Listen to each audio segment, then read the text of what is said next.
Welcome, wanderers, to Widow Walsh's workshop. We're here on Widow Walsh's workshop. We'll whittle you what you want. Well, wanderers, here it is, part 2 of the bunk beds, the big reveal. All right, grab on, and here we go. Let's take a tour of the final step of the bunk beds. Dun, dun, dun. We're gonna sneak up on it. All right, we don't know what's going on. What's Widow Walsh got in store for us today?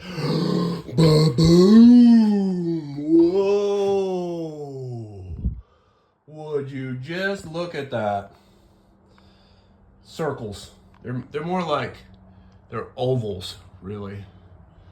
But the bunk beds are now, I think, 100% complete, other than the mattresses. Oh yeah, that's how I fix that. Stay tuned in this video and you'll see the actual building of the bunk beds, bunk bed walls. There's Hot Sauce's bunk, all in there. Hot Sauce has to look at the all things king's toes as he climbs up the ladder. But all in all, I think this thing came out pretty cool. What do you think, wanderers? So some of you are probably going, Widow Walsh, why did you paint it purple? Well, it's not really purple. It's blue violet. And let me just show you why I did that. So here we go. All right, let's jump back into the Wayback Machine to your high school art class, right? So what we got here is a color wheel. So this right here is the color of the background on the ceiling. All right. So what we did here is we got the old color wheel out, and what the color wheel tells us is what colors go with what colors. So if you follow this triangle right here, that is a split complementary triangle. So if we want to match that, we follow this triangle down. Oh, where am I? Oh, shickety doos. I guess we're actually we were over here. Something like that. I think it was this one. Follow this triangle down, and actually we're doing the triad. All right, so we did the bigger triangle right here. But all of these triangles are gonna complement this green right here, okay? So we had this green here, and we came down, and we could pick from these colors, and we could pick from these colors over here. So we all convened, the Walshes, the Widow Wifey, Hot Sauce 3.0, and the All Thing King, and Widow Walsh, and we came upon this color right here. So that is why that thing is that color.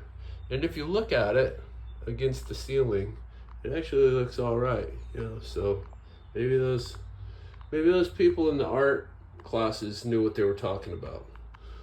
So there you go, wanderers. I hope you'd enjoyed it. Stay tuned.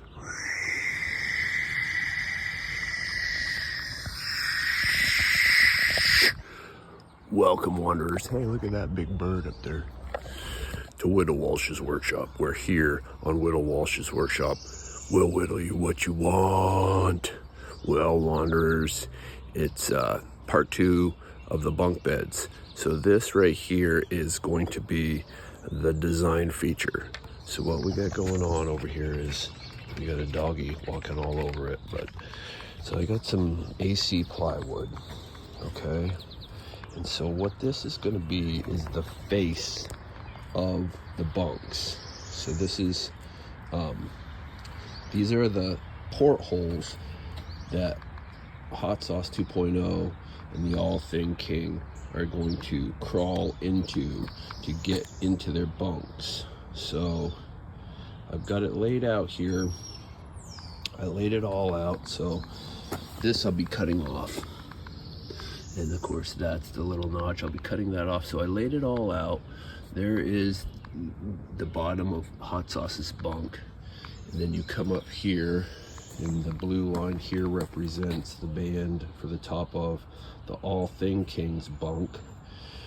And this porthole right here, so we're keeping these circular holes as the theme because of the bus's roof has all those dinosaur eggs in them. So I scribed out an ellipse for these holes right here. I'll go into it a little bit, but if you really want to know how to do an ellipse, I would suggest YouTubing it. There's guys out there that can do a lot better ellipses than I can. But this one right here isn't an actual true ellipse. This one is going to be for the All Thing Kings ladder. So I found center line of the porthole, right? I came down, and so I'm gonna put one of these ovals right here with a flat part so he can put his foot in there, and then I'll do another one here and another one here, and then hopefully he can make it up to the porthole and climb in. I'm also considering putting a grab rail on somewhere out here. So I'll cut all these out with the jigsaw, and then I will route them with I don't know what I'm going to use, maybe a 1/2 inch round over on both sides, sand them all down, and this will all get painted. So along this seam line I've got biscuits that I'll stick in there, and we'll just see how it turns out. But this is going to be the big special surprise that I was talking about. Hopefully it turns out, but I think it's going to be pretty cool. All right, stay tuned. Okay, Wanderers, I told you that I was going to explain a little bit about the eclipse. So what you do when you want to find an eclipse is you want to know your width of the eclipse. So in my case here, I think I went 6 inches maybe? No, 7 inches. I want 7 inches of the outside of the eclipse. Now, if this was a true eclipse without this flat bottom, you would go along center line, but I just dropped it down. I just came up 1.5 inches here so that I could still maintain that flat in there. So once you get the center line here, you want the top, and then you do a diagonal from whatever this distance is here down. I just kind of cheated this one a little bit because I want it to be a funky, weird ellipse. So then what you do is once you find this point and this point, again, look at this on the internet because I'm not very good at explaining this. You get your loose, this string line right here is separated out to these 2 points, right? So then you come in where this intersects this and this intersects this, so you come in that much, and that gives you a little slack in your line, but the line is still the same distance here, so you don't change that distance. Then you take your pencil and you start scribing this out, and you scribe it all the way around, keep tight on this string line so that it travels with the pencil. So it comes around here, whatever, it's slipping, but comes around here, okay? And then you come back up around, right there. And then, you can move it to the inside and you finish it, zoop. And then zoop. So that's how you do that. So I'm setting this one up right here. I've got the one screw in. I'll remove that screw. I'll stick it right there, and I'll scribe the last hole in. And then all of these footholes should be pretty uniform going to the circle.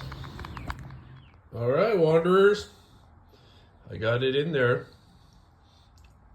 It worked out exactly the way I planned it, except for dun dun dun. No, that right there. But I can do something about that. But yeah, it worked out pretty good. All thinking, gave it its thumbs up. Tried stepping up on those, and even I could get in there on those things. So now we're just gonna sand it down and buff it all up and slap some paint on it. Stay tuned. Dun, dun, dun. There it is, installed. I gotta putty and paint some of the screw holes over. Work on a couple transitions. But I think it came out pretty cool. Here's the old hot sauce's Bunk. He's got those. He's gonna have to look at his brother's toes when he climbs up and down, but not bad. All right, wanderers. I'm up here in the All Thing King's Bunk, having a bed moment. Look at that. Would you just look at it? I think it looks pretty freaking cool. What do you think? Look at that. That's a porthole. And he's got a little privacy here, and we can still access that hatch. And we got the lights right there with the light switch right here by the head. Click. Oh yeah. Lights out.